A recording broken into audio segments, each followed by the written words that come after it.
Hello everybody. We are back, and welcome back to my room.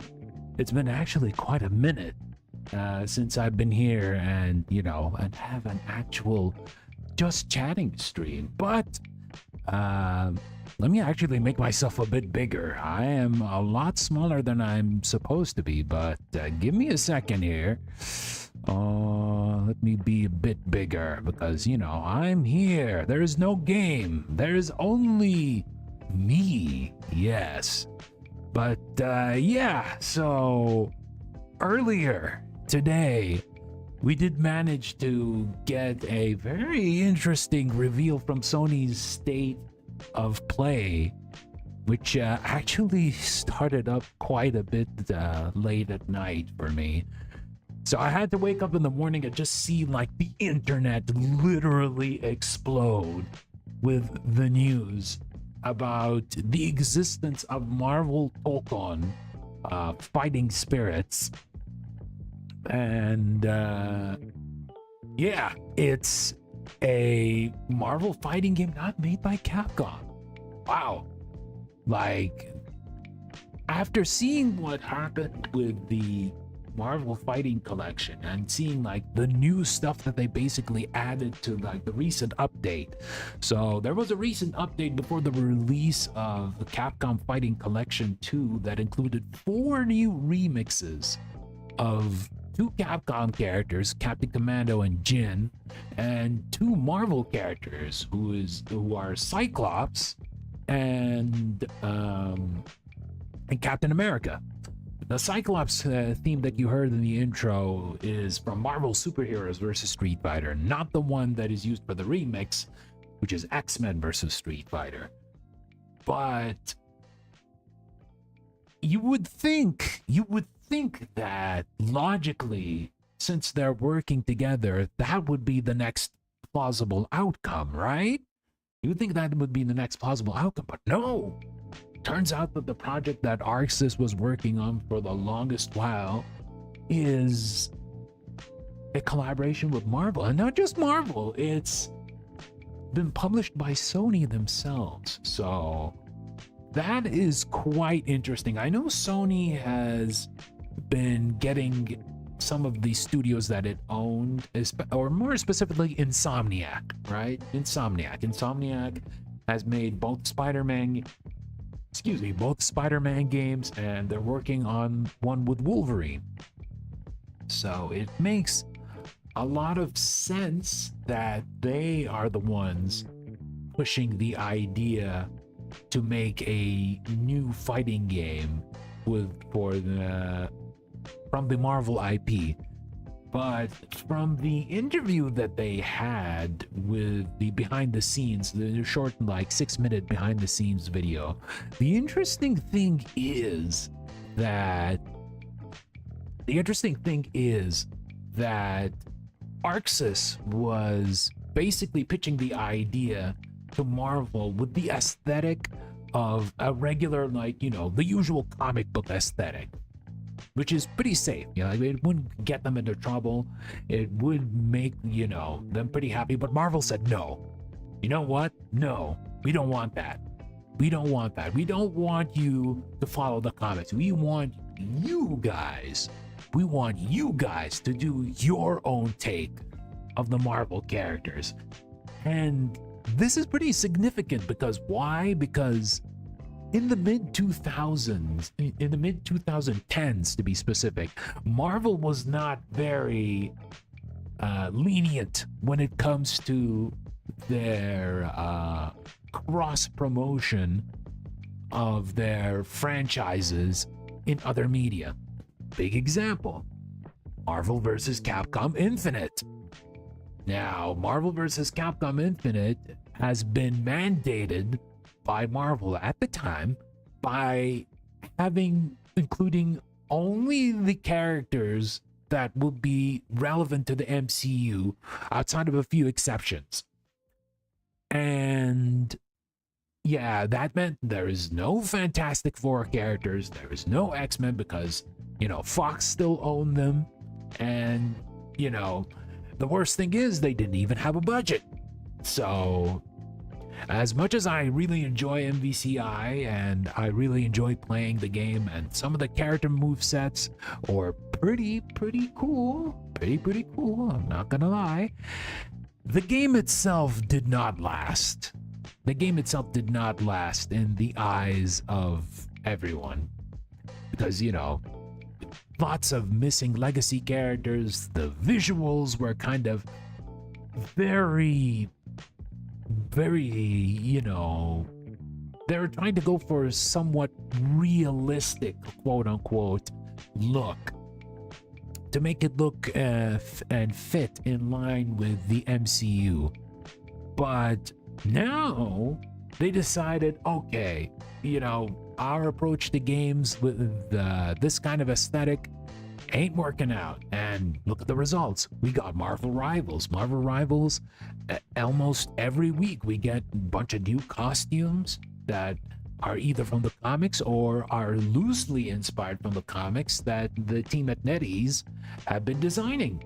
And they look fantastic for the most part. We managed to have Marvel Cosmic Invasion that's coming out later this year, which is a beat 'em up where you can literally tag between different characters, and it is strongly inspired from the Annihilation era from the comics. Like, it doesn't like follow the 100% MCU character design. No, it is some very classic comic designs that they're using there, and I'm pretty excited for it. It's made by the same team who worked on TMNT Shredder's Revenge, so I'm pretty hyped for that. And now we have Marvel Tokon with its own aesthetic, with Arxis doing the design, the character design, and the implementation to how they would look in the game.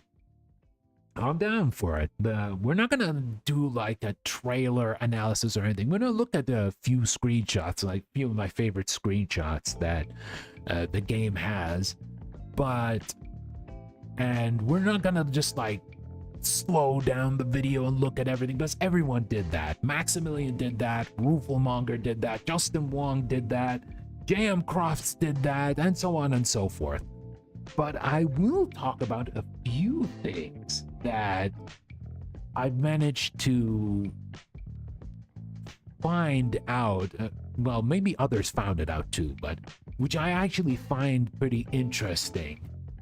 And one of the things that potentially might cause a divide between folks who are with or against the idea is wall breaks.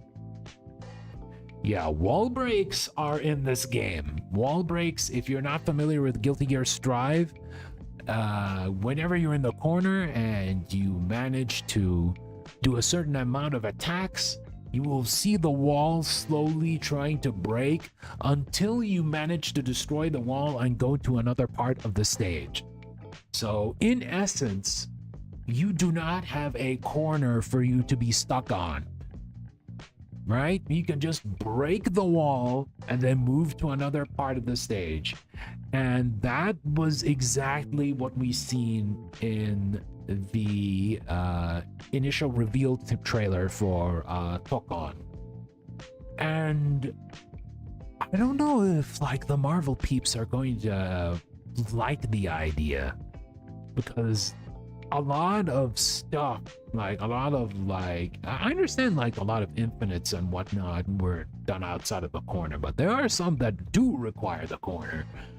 A lot of good ones from X-Men vs. Street Fighter do require the corner.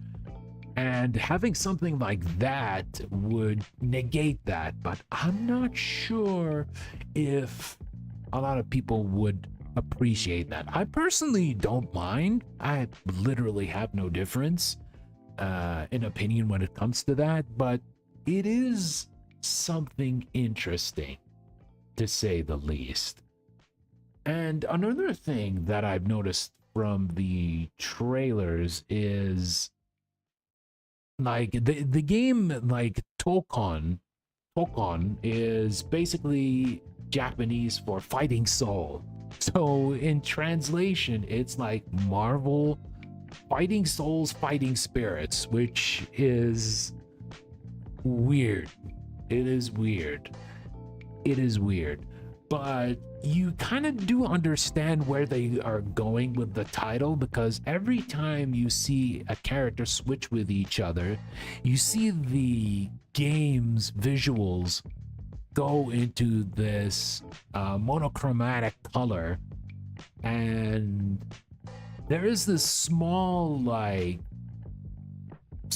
colored it kind of looks like a gem to me. It kind of looks like a gem, and it made me wonder, is this the soul gem or the soul stone from the Infinity Stones? If so, does that mean that Thanos will be back? Does that mean that Thanos is going to be the antagonist of Tokon? It wouldn't be the first time he'd be the main antagonist in a Marvel fighting game, because interestingly enough, he was in Marvel Superheroes.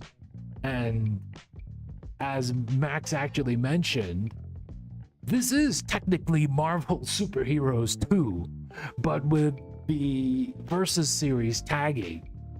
That's pretty much what is being like incorporated in Tokon.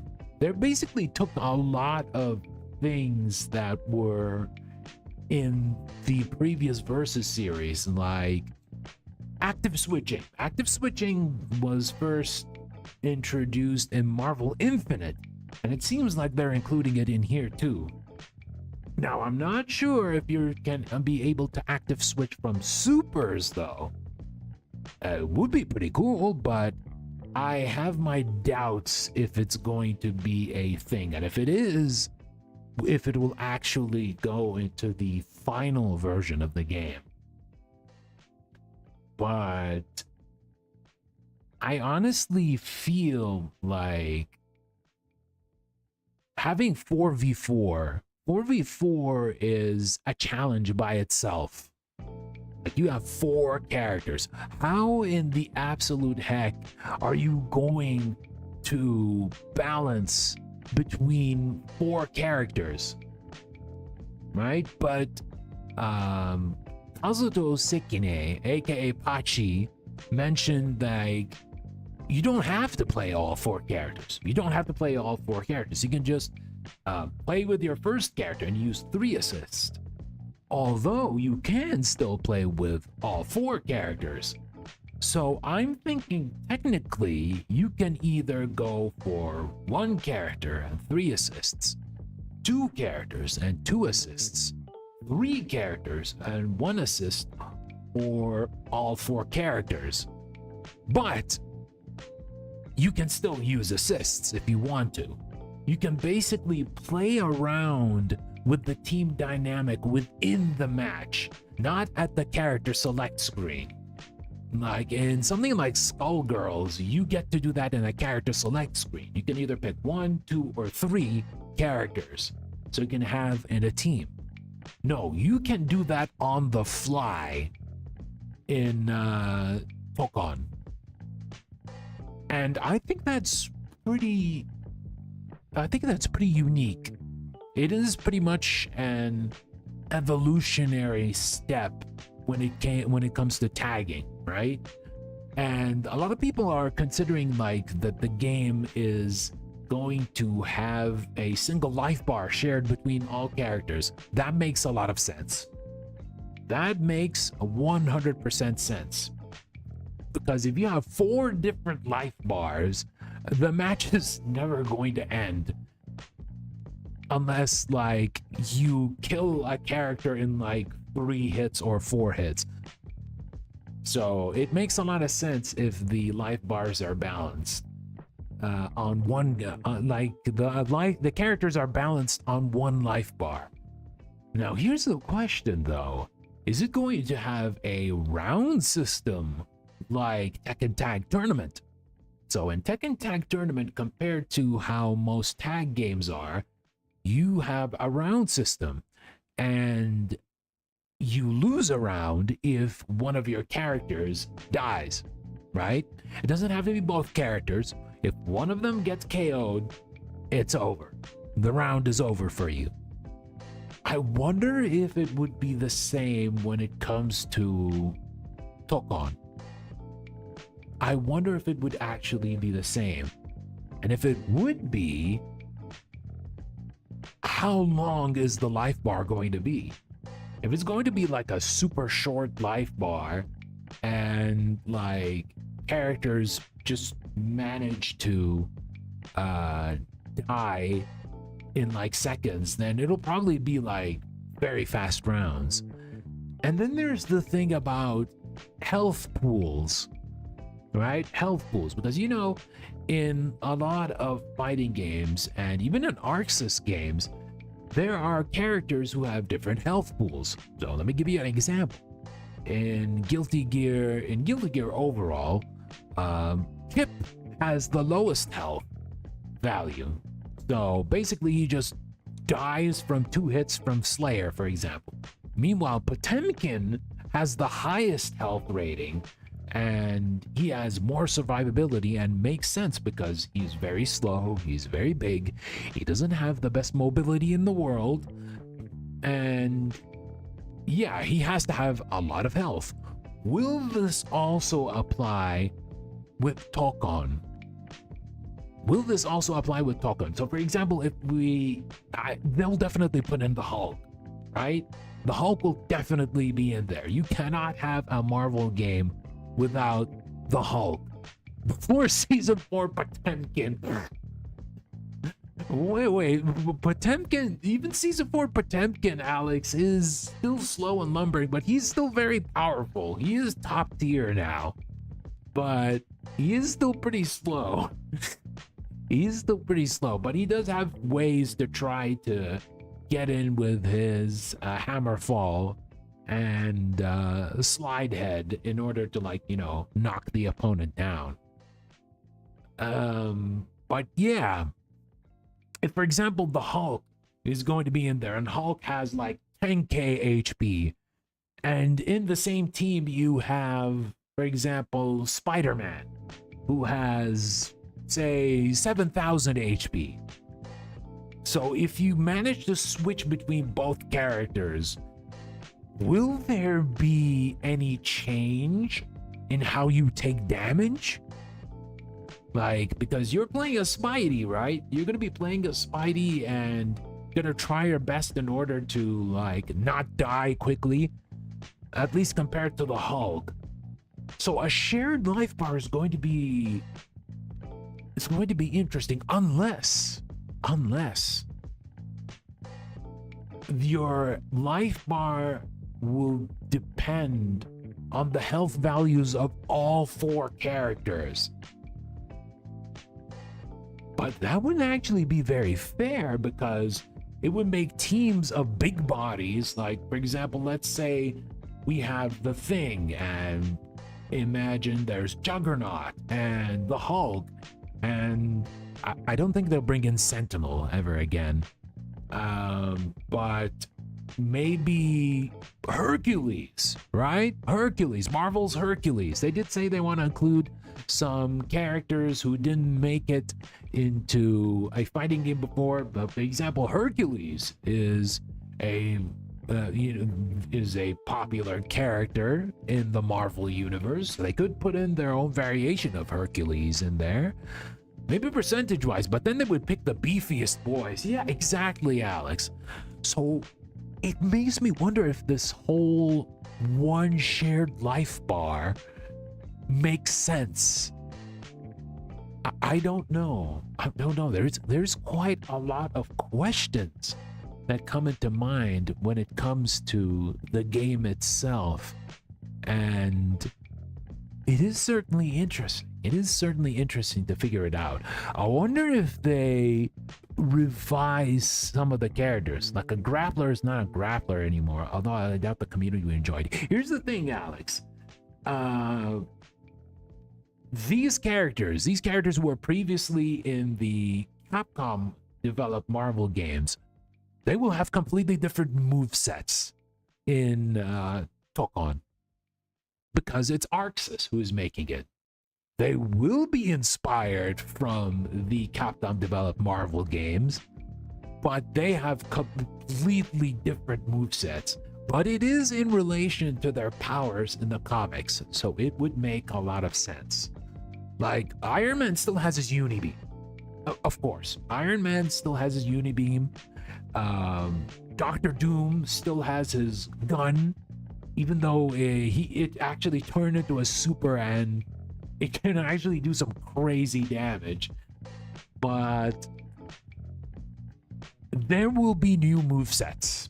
They will be brand new movesets. And these characters have like legacy movesets thanks to the Capcom Marvel games since 1994. So this is the first time a 2.5 or 2D, or we'll say 2.5D fighting game will have brand new movesets or returning characters. But they will still be familiar. They will still be familiar. Storm will still use the power of the wind and the power of the elements overall to do her attacks. Captain America, he's going to use the shield. Iron Man, he's going to use his, his armor. And like I said, he had the Unibeams. We did see him fire missiles. And in one of his supers, which is apparently the level 3s, which is the ultimate attacks, he literally gets the Hulkbuster in there. And then no more proton cannon, it seems. No more proton cannon. The family gave Iron Man something completely different. Instead of a friggin' proton cannon and an upward angled proton cannon. So yeah, they did go for something a little different this time. So it is exciting to see. It is exciting to see. Like, even when it comes to like regular abilities, like Doctor Doom can dash, right? Doctor Doom can dash, but he never teleport dashed in the Marvel games. And there is a funny instance of him doing the teleport dash that is related to another Guilty Gear character that I'll probably talk in a little bit. But yeah, I am so excited about this game. I'm so, I mean, like I told you guys earlier, I've been watching this trailer like 7 to 8 times. I watched other people analyze the footage that they showed in the trailer and in the snippets that we seen from the behind the scenes interview that they did with Arxis, XDev, aka the Sony Interactive development team, and Marvel Games. And yeah, there is quite a bit to look into. But instead of just like looking at video and whatnot, let me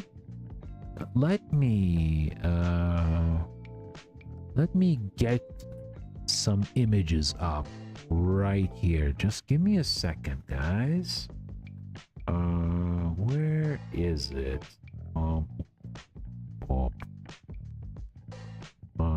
All right, let me just upload the images for a little bit.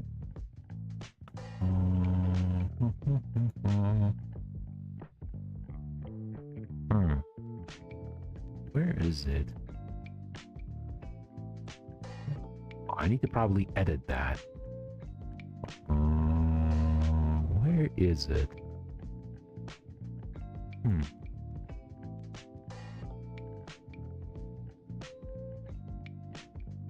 I need to actually... Oh, there we go. It does show me everything here, but I do need to actually edit it. Let's see. Properties. I need to actually click on that. Maybe I could just make a new one. Yeah, maybe I could just make a new slideshow. Alright, just give me a second, guys. Let me try to set things up.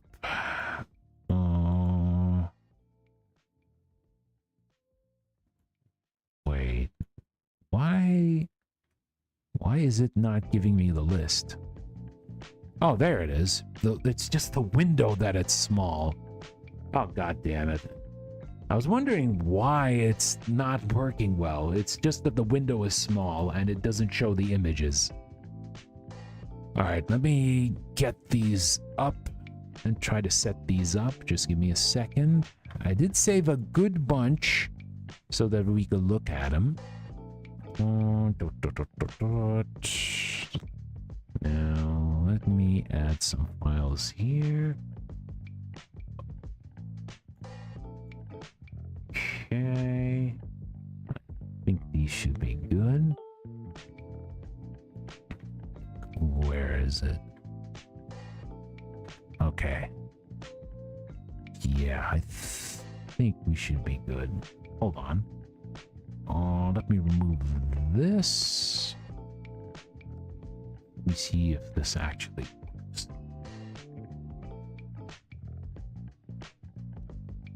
Okay, I do think we do have a bunch of good screens here. Yeah.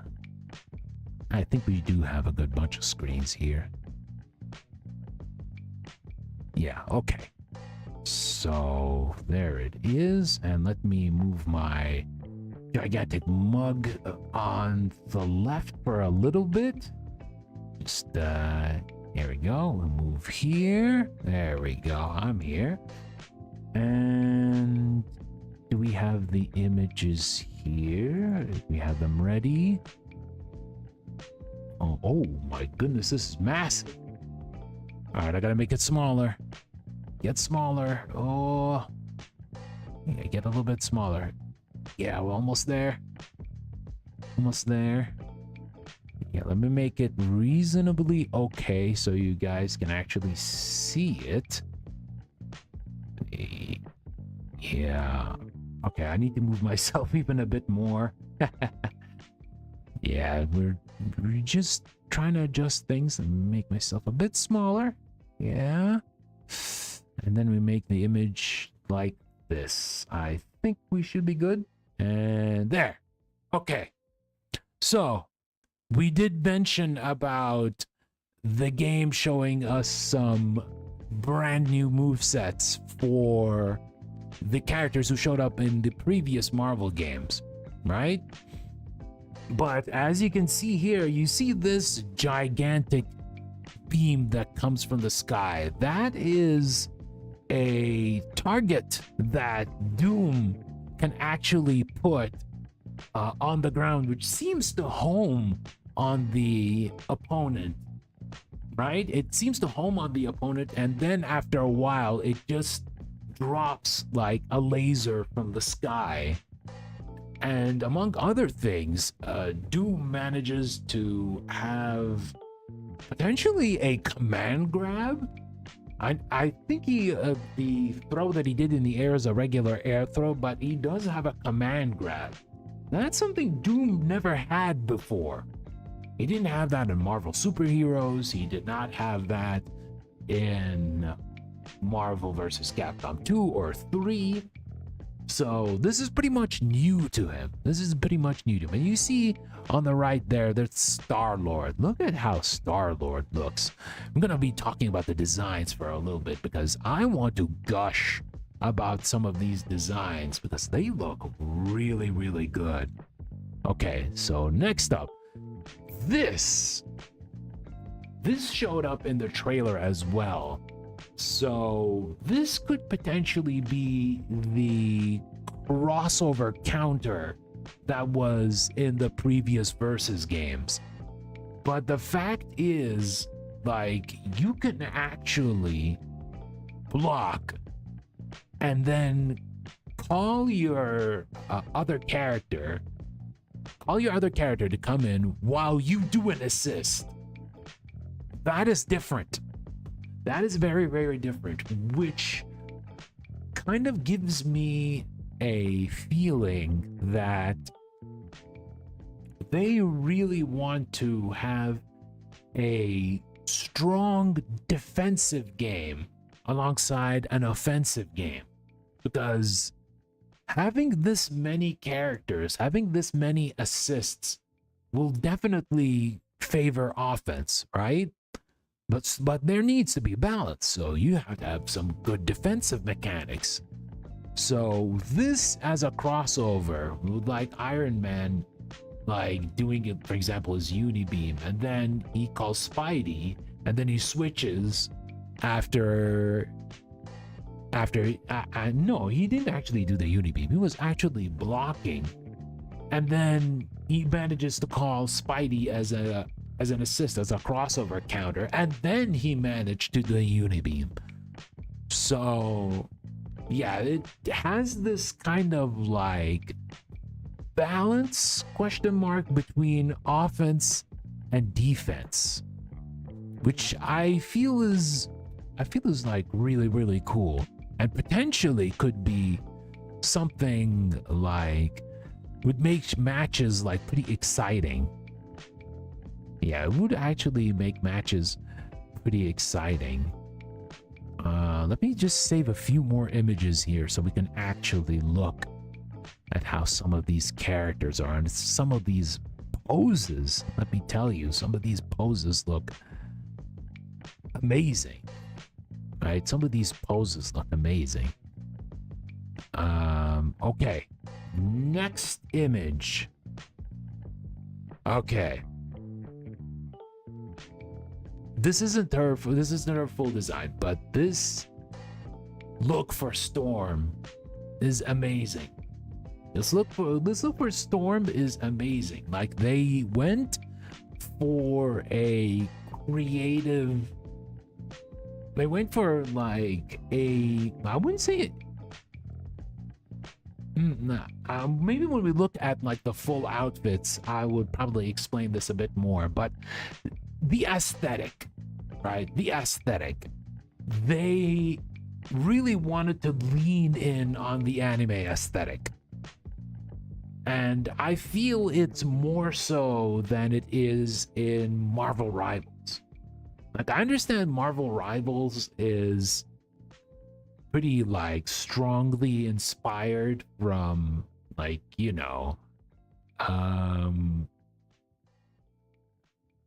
wouldn't say anime specifically. Would you guys actually consider Marvel Rivals like anime-esque with its art style? I do feel like it's strongly inspired from the comics, but it's their own take. It's NetEase's own take. But when you look at the character close-ups, like here with Storm, you feel like, yes, this is definitely 100% anime, Marvel anime. Not the kind of Marvel anime that we had a few years back with Madhouse working on stuff like Wolverine, Blade, the X-Men, and Iron Man.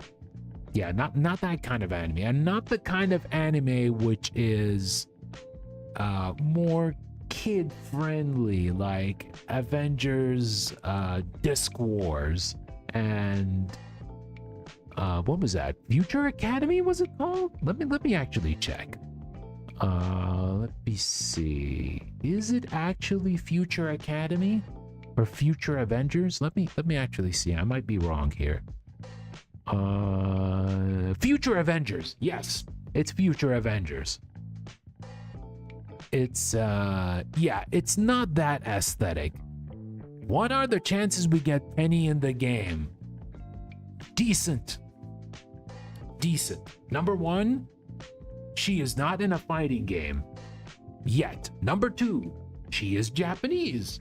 This game is made by Japanese developers. Number three, they can save money by hiring Sally Amaki to voice Penny in both English and Japanese, like she did in Marvel Rivals. Number four, it looks like a traditional, like, Ava style mecha. So it's perfect. It's perfect for a game like this. Like, Arxis would be kind of silly if they thought, maybe we should not have Penny Parker in the game, even though she is strongly inspired by the aesthetic that we are having these characters on. Plus, having a mech-based character would be pretty cool, like a big mech. Not like Iron Man, who's just like a man in a suit. It's just basically a big mech. And I think they could make a pretty cool design for her as well. Like, Penny's design in Marvel Rivals is quite different from how she is in the comics, and is also quite different from how she was in Spider-Verse. So, yeah, they could go for something a little bit different. And then we have this guy, Dr. Doom. Dr. Doom, look at this guy. Look at his wow, I cannot even pronounce the word.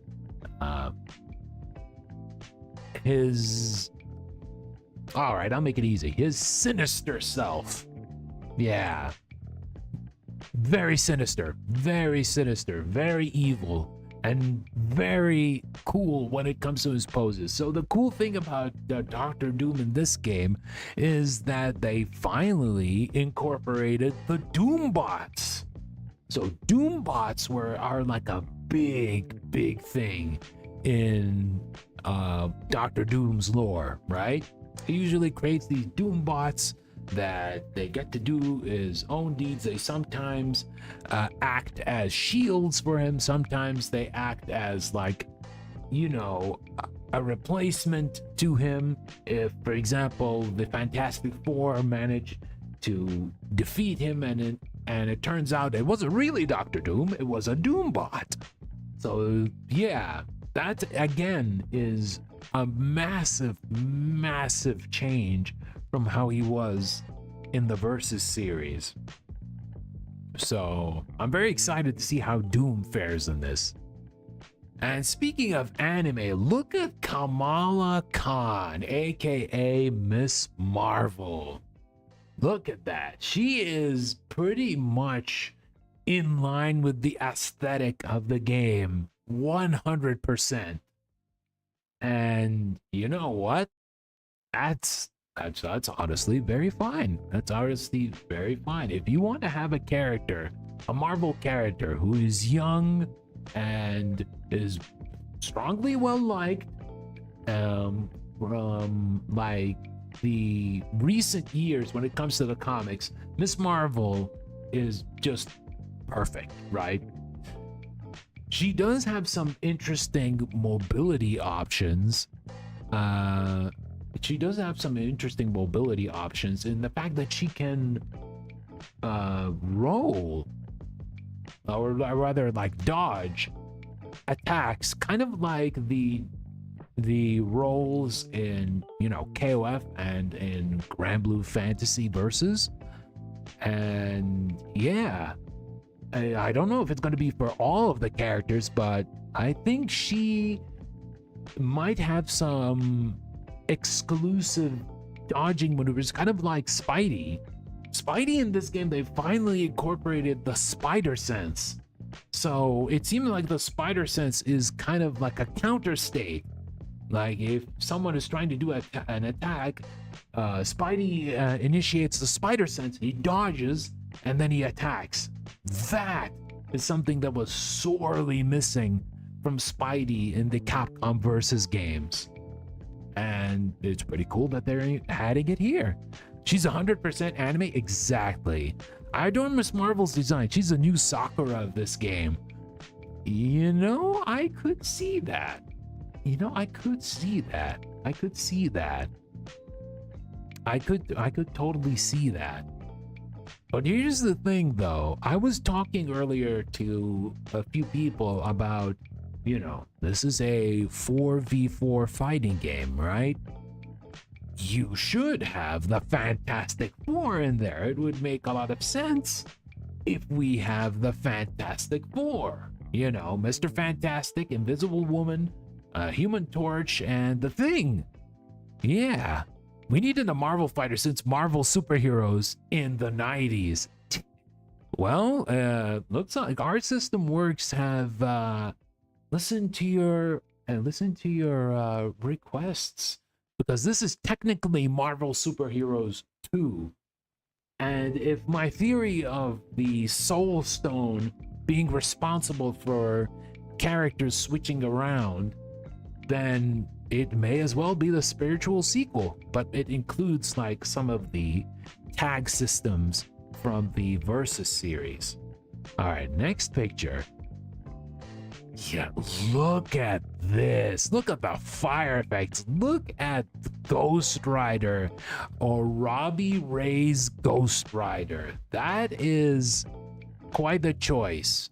We managed to always get Johnny Blaze as the choice of Ghost Rider in the game, but they decided to go, okay, we're gonna pick Robbie Reyes instead. And you know what? I'm all for it. I'm all for it because, you know, while I think like a hell bike is super cool, but a hell car sounds even more amazing, right? We just got the Fantastic Four license back to Marvel. Give us all Fantastic Four. Exactly. I always loved Danny Ketch as the Rider, but I'm a 90s kid. I mean, Danny Ketch is also pretty cool. Like, I like all three Ghost Riders, the three well-known Ghost Riders, like Johnny Blaze, Danny Ketch, and Robbie Reyes. They're all great. They're all great, but they wanted to go for something a little bit different, and I understand that. He is the Ghost Rider who we see a bit more in related media, because, you know, he showed up in the live action. He showed up in live action in the MCU, so it makes sense. And I think they could make some pretty cool moves with Robbie's kit.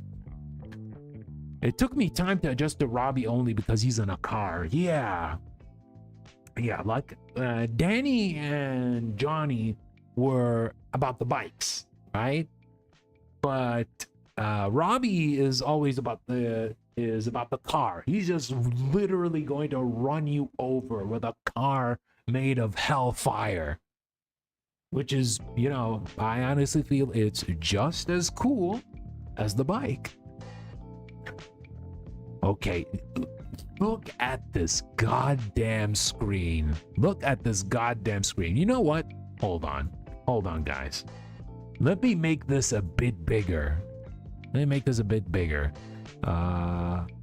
on, let me make this a bit bigger and make it cover my big ass face. There we go. Look at this. Look at the poses. Look at how chaotic this is. Look at it. We have Kamala, we have Peter, we have Victor, we have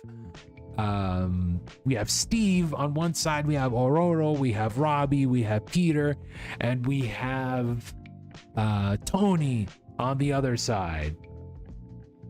It is going to be such a chaotic mess. It's going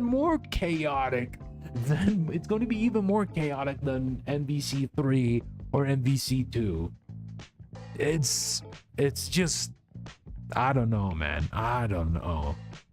These visuals look amazing, man. They look so good.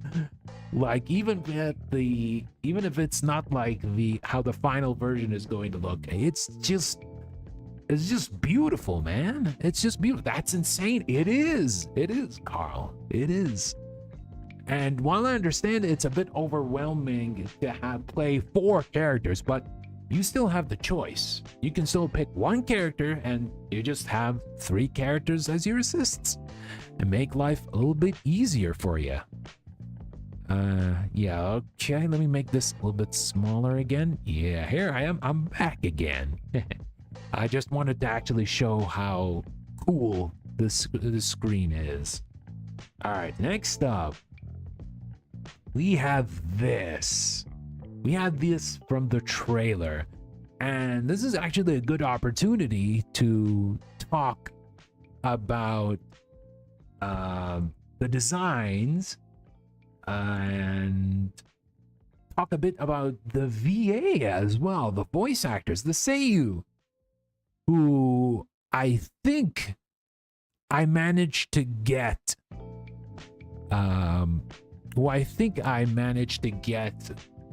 a 7 out of 9 from what I've heard of them. I got 7 out of the 9 characters that showed up in the game. They were like, this is the 4th game. We're making it a 4v4.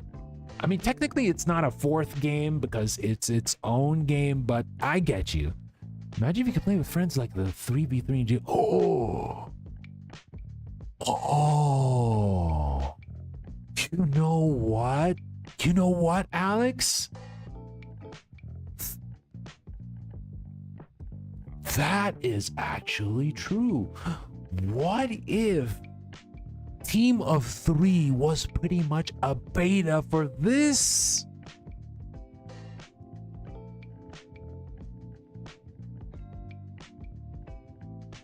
Really makes you think, doesn't it? 8 players fighting at once would be insane. Oh, you bet. That would be a crazy good idea. Having 4 players in each side playing at the same time. And remember, Alex, we did play a team of 3 together, and the way you actually call the assists is exactly the same as it is in Team of 3. Well. I see why Arxis was adamant in adding that mode in Strive, even though it doesn't make sense in the context of Strive, because it's a beta test for how this is going to work out. Yeah, that would be cool. That'd be cool if it lands. Oh yeah, it would be super cool if it manages to work out. But then you have actually 8 connections. We already had our fair share of luck when it comes to 3 connections with 3 connections. Now you're gonna have 4 connections with 4 connections, which means if one person has Wi-Fi, then the entire experience is ruined. Just give us classic costumes. I want more classic designs. If not, it's cool, but come on. Well, here's the thing, Carl. People said earlier that Arc System Works could make alternate outfits because of how their graphics system works. But remember, they did manage to rectify that with Granblue vs. Rising. So never say never, Carl. Never say never. Now in Granblue vs. Rising, we have complete, full, alternate outfits for characters. And you know, here's the thing. Yeah, Ben is here. I mean, I hope Ben is in there. Not gonna lie, I think Ben is my favorite Fantastic Four member. I'd love to see him. Like, I play him a lot in Marvel Rivals again compared to the other 3 members. So yeah, let's have Ben in there. Put Ben Grimm in there. Make him the grappler of the game, or the big body of the game, whichever. Now we know Hulk is going to be the big body, but you know, more big bodies is not a bad thing. Say my favorite blue-eyed thing. Yep. We always love some good old clobbering time.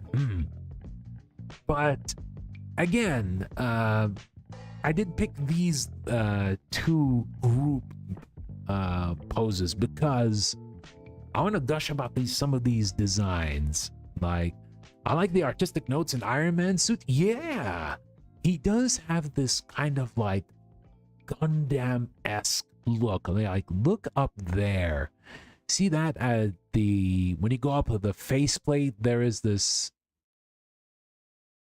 I don't know what it's called, but it does make him look like. Excuse me, he's like a humanized mecha, which looks really cool.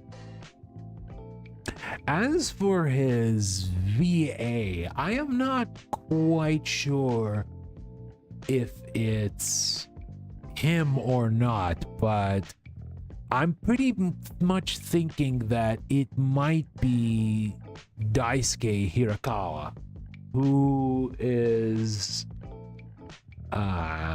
Kakyoin in the David Productions JoJo Part 3 anime. And interestingly enough, in the MCU, he is the Japanese voice for Loki. So it won't be too far-fetched to bring him to voice Iron Man in this. I could be wrong, though.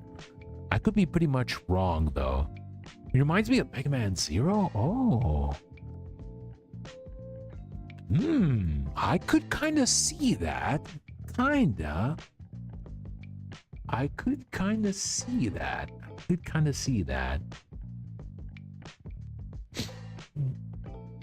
And then we have, we did talk about Robbie a bit earlier, but his VA is 100%.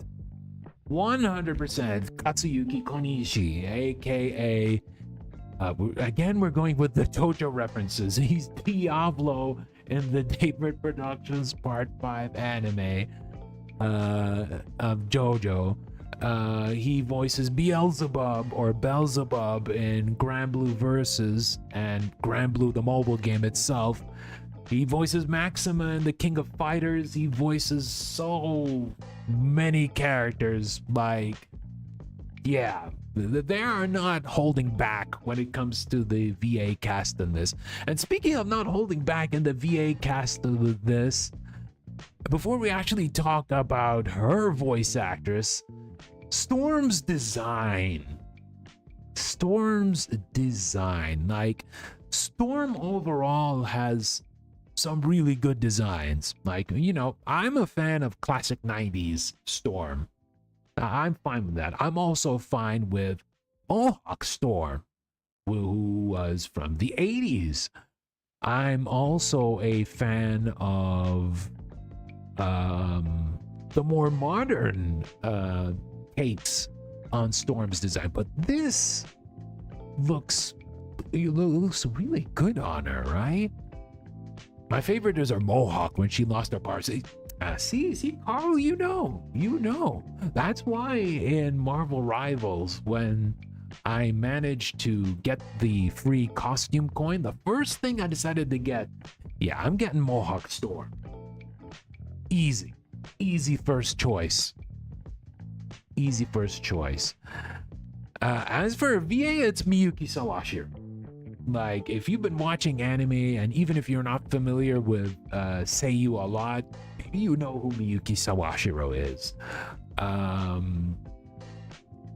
In terms of fighting games, she's Japanese Kami since Street Fighter 4. Again, in Grand Blue, she voices Catalina. She voices God, she has so many characters, man. The first time I actually heard her, interestingly enough, was in, I don't know if any one of you guys watched it, but she was in DG Charat. Does anyone actually know DG Charat? Or Carrot? I think it's DG Charat, but I think it's probably one of her first VA roles. She was Puchiko in that one.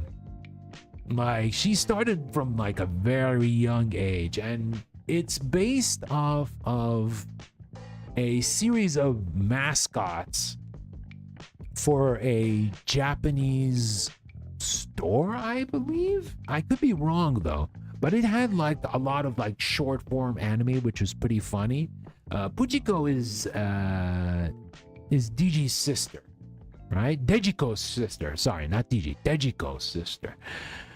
And yeah, amongst other things, like even if you just go look on Wikipedia and you see like the list of roles that she's working on and she worked on, it's insane. And I honestly feel it's perfect that they chose her for voicing Storm in this. And then we have good old Peter Parker, aka Spidey, who seems a bit more armored up for some reason. I don't know about the heels though. The heels look a little bit weird. I mean, it is Spidey though, and he does look great. And as for his voice, I'm pretty sure it's Kazuyuki Okitsu, who is the same person as Spidey's voice in both Insomniac Spider-Man games in the Japanese dub. And it makes a lot of sense because, you know, Sony published the game. As for Okitsu-san's roles, I'm very sorry, we're just mentioning JoJo again because so many of these VA show up in JoJo's Bizarre Adventure for some reason, because, you know, everybody loves JoJo and everybody remembers JoJo. He is Jonathan Joestar, the gentleman who manages to learn Hamon and, you know, manages to have a very sad ending, unfortunately. But yeah, he's been in a lot of things. He's been in a lot of shows. And yeah, I think he's a good choice. They always give him the Iron Spider outfit. Not a fan of that. Prefer fabric suits for Spidey. I think that's also good too. I like the classic fabric outfits too. Okay, to be fair, JoJo's Bizarre Adventure has a huge cast. yeah, pretty much. That is pretty much true. All right, looking at the next set, and then we have Captain America. Look at this absolute unit. He is bulked up. Yeah, the super soldier serum definitely is doing its work here, especially with the anime aesthetics. And immediately when you listen to the trailer, he is the first voice that you get to hear, and he's voiced by Yuichi Nakamura. This is not the first time he actually voices Cap, because he has been Steve Rogers' Cap ever since Captain America: The First Avenger. So it's pretty cool that they actually got him back to voice the character in Tokon as well. Again, much like Sawashiro, there's not much to say about him, but I'll probably be annoying again and mention that he was Bruno in JoJo Part 5. Oh my god. I can't escape from JoJo. Oh my god. But yeah, he's a lot more than JoJo. Please. He is a lot more than JoJo. He's Hazama in Blaze Blue. He recently voiced Kain in City of the Wolves. He also voices... God. Yeah, there are so many things that he worked on, man. I need to actually remember. God.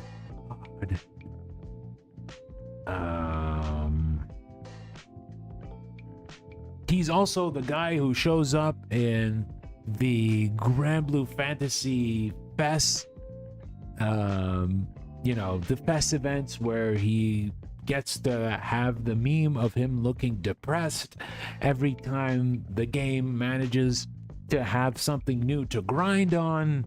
Yeah, he also voices a couple of characters in there too, which is pretty cool. He also voices that guy in Jujutsu Kaisen. I don't even bother remembering Jujutsu Kaisen. I'm sorry, JJK fans, but yeah, he's in there too. Kamala's design is a bit more anime-esque, which is, you know, I think that's fine, but I did not recognize her voice, unfortunately. Yeah, I was stumped when I heard for it the first few times. I'm stumped, but she does sound good. Then we have Dr. Doom. I mean, Doom always looks amazing, right? I like the jacket for Cap. Yeah, it does look good. Doom is always amazing, and I did talk about the teleport dash that we saw him do that. And I did mention that on the Discord as well, and I still find it pretty funny that they did not only give him the teleport dash, but they also gave him his current voice actor, Takayahashi, who most famously enough is the original voice of Toki in the Hokuto no Ken anime. The classic toy adaptation of Hokuto no Ken, the 80s version. Yeah, he's been around for a long time. And then last but not least, we have the legendary Star-Lord. Yeah, you know, thanks to Marvel Rivals, I'm too used to having Peter wear blue, unfortunately. But I think this makes a lot more sense for him, to say the least. And if you have a legendary Star-Lord, you're gonna have a legendary VA as well, and he's voiced 100%. He's 100% voiced by Koichi Yamadera. So Koichi Yamadera, what can we even say about him? Spike Spiegel in Cowboy Bebop, Beerus in in the Dragon Ball franchise, Ryoga Hibiki in Ranma and a Half. Surprisingly, Balrog / Boxer in Street Fighter Alpha 3 and in the Capcom vs. series. He is also the official Disney voice for Donald Duck, the genie from Aladdin, and the Beast. And he is also the dub voice for Jack Black in the Minecraft live action movie. There you go. That's quite the casting choice for there. But you know, you gotta have a legendary seiyuu or a legendary character, and it makes a lot of sense. I think the Star-Lord has a Gundam-y theme as well. Yeah, I do see that. Especially with the mask design, right? With the mask design that he has. I would think so too. Let's see. Let me add a few more screenshots that I managed to get here. Oh, yeah, there we go. Got a few more. Oh, why did it go from the beginning? All right, let's keep moving on. We already saw these. Yeah, look at this pose. Look at this guy. Since we talked about Star-Lord, look at this smug MF doing that cool pose. He's just like shrugging, and he's like, you know, it's just a day. It's just a day for the Guardians of the Galaxy and for the legendary Star-Lord. And speaking of Star-Lord, I'm pretty sure that 100% that there will be an English dub, and it will probably have Marvel Games choices of VA for the characters. Good guys don't look at explosions. That's a perfect caption, Speedmeister. But I really hope they get Scott Porter back as Star-Lord. I really hope. I really like his delivery. I know he was strongly inspired from MCU Star-Lord, but I think he got the right amount of attitude. Like, if you listen to him in the Telltale Guardians of the Galaxy games and in Marvel Rivals, you think, damn, this guy really is Star-Lord, right? This guy really is Star-Lord. So really hoping they get him back. And on that note, let's actually go back.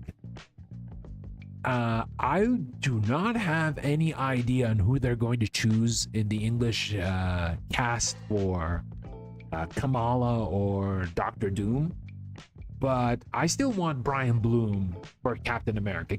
Brian Bloom has been voicing Cap since Avengers Earth's Mightiest Heroes, and while I like Roger Craig Smith, but I still feel like he embodies the spirit of Cap really well. Like, you hear him in Marvel Rivals, you hear him in Ultimate Marvel 3, or even MVCI. He was one of the better voice acted characters in Marvel Infinite. Even in Marvel Ultimate Alliance 3, I think like Brian just knows Cap well, right? I think he knows Cap well. As for Robbie, I have no idea who they're going to go for, but hopefully they get a Hispanic VA, right? Because, you know, of Robbie's origins. I don't know who they'll go for exactly. I doubt they would go for someone like Anthony Del Rio, but I would be surprised if they did. He'd be pretty cool. Iron Man is kind of a up in the air choice. You have like three choices. You have Eric Loomis, who used to be in most of the games, especially like the Sega developed Iron Man games. He was in Marvel 3, he was in MVCI, he was again in Avengers Earth's Mightiest Heroes, the cartoon, which is the best Avengers cartoon. I'm sorry, Avengers Assemble. And he was in Marvel Ultimate Alliance 3. However, Mick Wingert is another choice that Marvel has been using for stuff like Marvel's What If, the Marvel Future Avengers, and then last but not least, there's Josh Keaton. Josh Keaton voices Iron Man in Marvel Rivals, so I wouldn't be surprised if they decided, okay, Josh, you can come back in there. Here's the funny thing about Josh Keaton. Josh Keaton has been all over the place when it comes to Marvel characters. First, we got to hear him in Spectacular Spider-Man as, you know, Peter Parker and Spidey. Then we get to hear him as Captain America in Marvel's What If. And now in Marvel Rivals, he voices Iron Man. So my guy is about to voice the entire Avengers. Like, maybe one day we'll probably hear Josh Keaton voicing the Hulk, or maybe Bruce Banner. More specifically, Bruce Banner would make a lot more sense. As for Spidey, you know, because it's a Sony joint, they're probably gonna get Yuri Lowenthal again. I'm cool with it. Yuri is a good Spidey. Yuri's a good Spidey. We heard him in both Insomniac Spider-Man games. We heard him in Marvel Ultimate Alliance 3. And we again are still hearing him in Marvel Rivals. I think he's a pretty good Spidey. I think he's a pretty good Spidey. As for Storm, there could be two potential choices.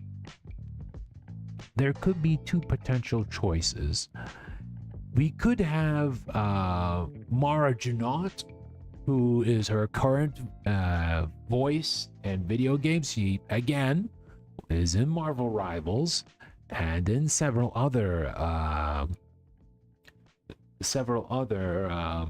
Marvel games. She's also the current voice of Sindel in Mortal Kombat 1. Or they can be cool and go for Alison Seeley Smith, who is the voice of Storm in the classic X-Men cartoons. X-Men, the 90s X-Men cartoon. And she came back in X-Men 97 and even showed up in an episode of What If, when she is the wielder of Mjolnir. So maybe we could see Allison come back to voice Storm. That would be very cool. But who knows? Maybe they might go for a completely different cast, a brand new VA. Who knows? But considering how Marvel Games is working closely with Arxis and Sony, maybe we could see some familiar voices in there. Okay, so what else do we have? We have this. We did talk about Star-Lord's design, and you know what, Alex? I can actually see that. Like the mask and the hair. The hair kind of... The part of the mask looks as if it's part of the hair, which is kind of interesting to say the least.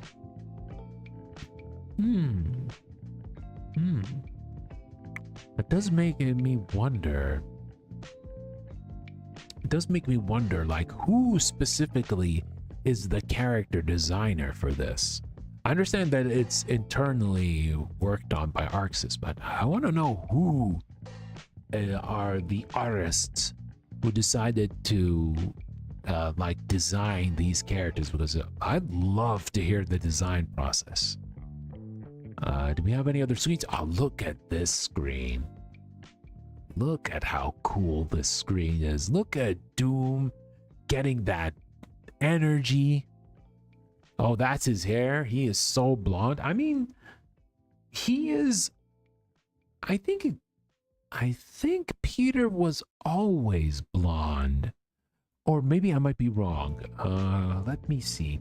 Peter Quill. How was he? No, I'm just getting the MCU, the Chris Pratt. I want to see the comic one. Peter Quill comic. Yeah, it's mostly brown hair. It's not very blonde. It's mostly brown hair. But they decided to go for blonde this time, which is interesting.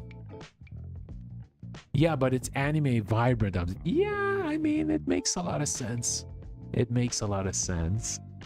Yeah, I really like the shot of like Doom just powering up with that green energy. Like the effects in this game look so good. Here's the thing. If you want to make a high-paced, high-action, frantic fighting game, you gotta make it look pretty. You gotta have some pretty effects. You gotta make it look nice on the eyes, because I understand like having 4 characters is potentially sensory overload, but I still think like having pretty aesthetics makes for a lot of sense. The shading in this game is so peak as well. Yeah, I love the game's shading. The game's shading is like really good. Very, very cell shaded look that it has. Anime cell shaded look, which I honestly love a lot. But I do want to talk about the inputs. So the PlayStation blog mentioned that there is traditional inputs and there is easy inputs. So I am honestly wondering if it's going to be like Granblue Versus, because this is the same game that Kazuto Sekine, aka Pachi, was the battle designer for. So I wonder if there's going to be a special button as well. Maybe there might be the usual advantages and disadvantages of using inputs. I don't know. We'll probably have to wait and see. But if people are going to be angry about that, remember that in Marvel Superheroes versus Street Fighter and Marvel vs. Capcom 1, you can get to choose an easy mode. So this was pretty much the precursor to quote-unquote modern mode, or the having like stuff easier for you to control. Like you don't have many buttons, you can do like specials with one button in a direction. That was available in both Marvel Superheroes vs. Street Fighter and Marvel vs. Capcom 1. So it's not too far off from what happened in the Capcom developed side of things. But you know, this is a different game. This is Arc System Works. And damn, why do I have mostly Doom screens? Look at this. Look at this. Yeah, like I said earlier, the effects and everything. Damn, it looks so good. Looks so good. And there we go. This is Robbie sitting in his car, in his hell car, ready to drive you over with a car that is on fire. Yeah, the level 3s are going to be like amazing to look at. If we do have like level 1, level 2, and level 3s, it should logically be there. But yeah, I just love this shot. And you look at his expression, he's just ready to mow you down. Yeah, Robbie ain't playing around. Okay, let me see if I can actually, try to find any other screens. Or where is it? Oh, there we go. Is there anything else I want to show?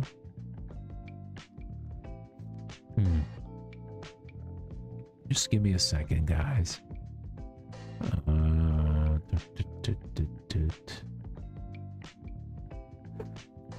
Do we have actually a picture of the characters tagging in and out, where we get to see like the soul being transferred between characters once they tag in and tag out?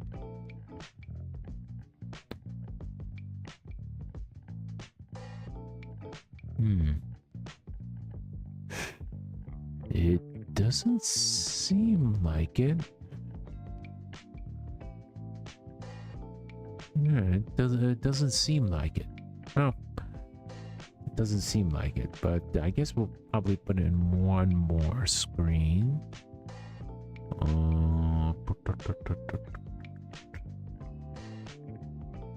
Yeah, we went back to the beginning, don't worry. And yeah, this. So we saw Star-Lord is doing like some kind of team aerial combo that is similar to that of the UMVC3 and MVC3 as a whole, where like, he knocks him up like second character comes in, does an attack, the character flies up in the sky again, and then like a third character manages to wall up the opponent, have them drop down into the ground, and then your main character and your fourth character will team up together in order to do a finishing blow. Yeah, I wonder how much damage it would eventually be, but I think these kind of simple things is what's going to get people super excited, right? They want to do the cool stuff. Like, I don't want to do like a double quarter circle forward punch in order to do a super. I want to do a quarter circle forward and 2 punches, for example. Not that I have a problem with the classic double quarter circle forward motion, but yeah, people just want to see cool things. People just want to see cool things. I wonder how they're gonna scale it as well. I also wonder as well. I also wonder as well. It's probably gonna take a lot of work. Probably will take a lot of work. Yeah, I guess that should be all for the screens now. Let me just move myself to the middle and make myself a bit bigger again. Yep, there we go. Yeah, so overall, super excited. I can't wait. Maybe we might hear news, or maybe not, but maybe they might have, like, I don't know, a playable demo at Summer Games Fest. Who knows? Who knows? We don't know. And I'm pretty excited to see what other characters show up and what, like, other crazy stuff that the game can do. Also, how many release characters would be possible to get?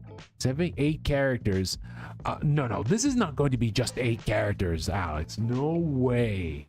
No way. No way. I'm thinking between 24 and 36 characters. I'm thinking 24 to 36 characters because they've been working on this for a while. 24 to 36 characters, which would be a good amount. It would be a lot for a first game, but it would be a lot. It would be a lot. Hey, here's the thing though. You mentioned this, Alex, and we have 2XKO coming out soon, and it'll have 10 characters on launch, and it's a 2v2 game. I don't know. People say, oh, 2XKO is dead. No, 2XKO is not dead. On one big thing that it has that could keep it alive for a good while, it's free to play. You don't have to pay money for it. It's free to play. You can easily pick up and play. And you don't even need to buy anything unless you want to buy cool skins. Maybe one day they might have like a I don't know, $5,000 Ari skin that someone might buy, and so they can play it in 2XKO. F2P, but Vanguard. Oh, yeah, Vanguard. Yeah, Vanguard kind of sucks. I'm gonna lie, Vanguard kind of sucks, unfortunately. Yeah. And then you have Hunter x Hunter Nen Impact, and you know what? I do like Hunter x Hunter. Don't get me wrong, but yeah, now that Marvel Tokon exists,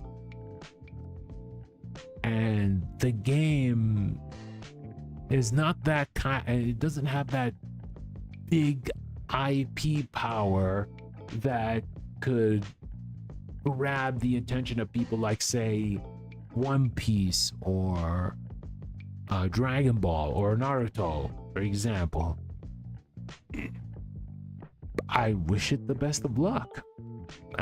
That's all I'll say. I will give it a try, though. As always, we gotta give them fight games a try. I will give it a try, but I don't know if it's going to sell well or even last, because a game with that budget being sold at 60 is a bit much. It's a bit much.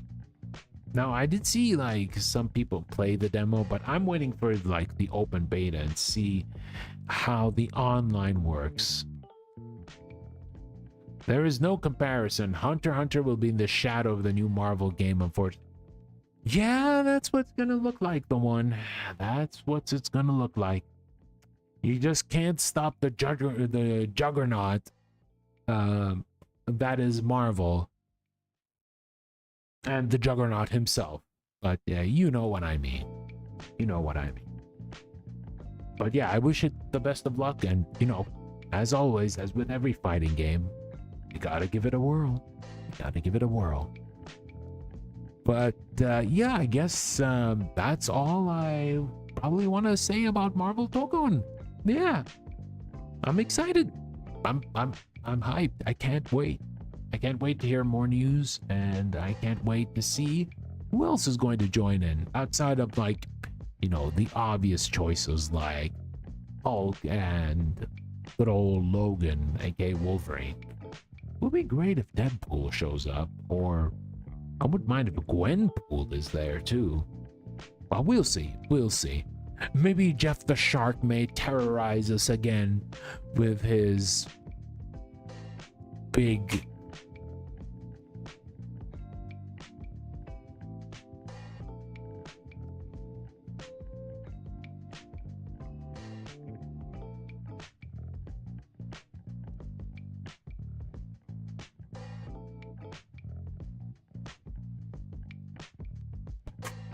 sorry about that.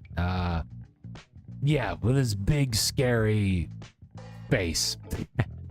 This big scary face.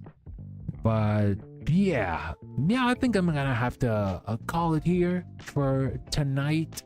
Thank you all for watching, either live or via the archives, and for both streams, actually, both the Elena stream and this Gorilla just chatting stream, because, you know, I felt like babbling about a game that may potentially be very, very fun. As for tomorrow we're gonna be playing Monster Hunter World again, and we're going to fight Fatalis again for the 6th stream. Well, hopefully this will be the one where we actually finally kill him and never have to fight him again. I mean, Kirby can go ahead and fight him 60 million times. I'd be happy with at least getting 1 kill, and I would be happy. But before I go, you should play Persona 5? I would give it a try, but considering how my schedule is, longer games might be a bit difficult. But maybe one day. Maybe one day. Let me see who I can raid via Twitch. Let me see if... Oh.